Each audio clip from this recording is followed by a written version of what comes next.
প্রিয় দর্শক আসসালামু আলাইকুম। উজান টিভি সংবাদে স্বাগতম। বাসতলায় বসে খবর পড়ছি উজান টিভির সিইও হাসান এবং আপনারা দেখছেন মঙ্গল গ্রহের বাসতলায় বসে প্রচারিত বিশ্বের একমাত্র নন স্যাটেলাইটভুক্ত মিসাইল বহনকারী বাস প্রদানকারী প্রথম পারমাণবিক চ্যানেল উজান টিভি। শিরোনাম শেষে বাস দিয়ে শুরু করছি বিস্তারিত সংবাদ। বাঁশ উৎপাদনে বিশ্বে বাংলাদেশের অবস্থান অষ্টম, কিন্তু বাঁশ দেয়ায় বিশ্বে প্রথম স্থান অর্জন করেছে বাংলাদেশ। বাঁশের এমন কোনো ব্যবহার নেই যা বাঙালি জানে না, তাই তো যে যেভাবে পারছে একে অপরকে প্রতিনিয়ত বাঁশ দিয়ে যাচ্ছে, হয়তো সামনে থেকে নয়তো পেছন থেকে, হয়তো আইক্যওয়ালা বাঁশ নয়তো আইক্যে ছাড়া বাঁশ। গবেষণায় দেখা গেছে বাঙালি আইক্যওয়ালা বাঁশ দিতেই বেশি পছন্দ করে। বাংলাদেশে এমন বাঁশের ব্যবহার পৃথিবীর আর কোথাও দেখা যায় না। এখানে বহুতল ভবনে বাঁশের ব্যবহার করা হয়, বাঁশ ব্যবহার করা হয় রাস্তায়, বাঁশ ব্যবহার করা হয় ব্রিজে, এমনকি এবারের বিপিএলেও বাঁশের ব্যবহার দেখা গিয়েছে সিলেট আন্তর্জাতিক ক্রিকেট স্টেডিয়ামে।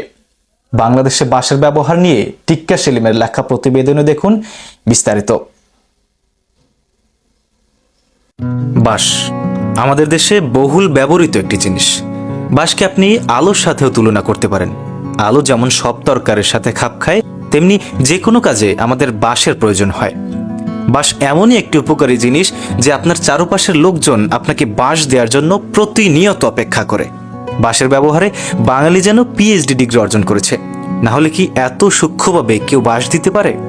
এই তো সেদিন বাঁশ দেব না বলে বাঁশের শাকও ভেঙে আমরা ব্রিজ তৈরি করলাম, কিন্তু দেখুন সেই ব্রিজে উঠতেই আমাদের বাঁশ ব্যবহার করতে হচ্ছে।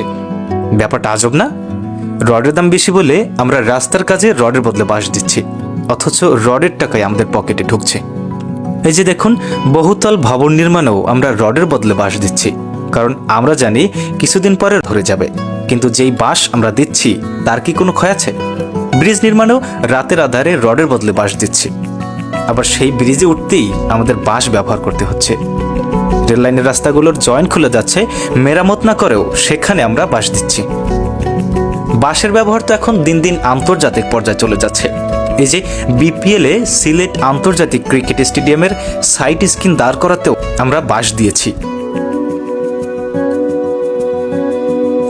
আমাদেরকে আর কি করতে বলেন? যে বাঁশের ব্যবহার আমরা বাঙালিদের শিখিয়ে দিয়েছি, যুগের পর যুগ সেটি চলমান থাকবে। টিক্কা সেলিম, উজান টিভি। প্রিয় দর্শক, এই ছিল আমাদের বাঁশ দেওয়ার সংবাদ। আমাদের বাঁশ নিয়ে উপকৃত হলে ভিডিওটি শেয়ার করবেন এবং এই পর্বে যথাযথ বাঁশ দেওয়া হয়েছে কিনা কমেন্ট করে জানাবেন। আমাদের পরবর্তী বাঁশ নিতে উজান টিভি ফেসবুক পেজ ফলো করে ইউটিউব চ্যানেল সাবস্ক্রাইব করবেন। পরবর্তী বাঁশ নেওয়ার আমন্ত্রণ জানিয়ে আজকের মতো বিদায় নিচ্ছি। আল্লাহ হাফেজ।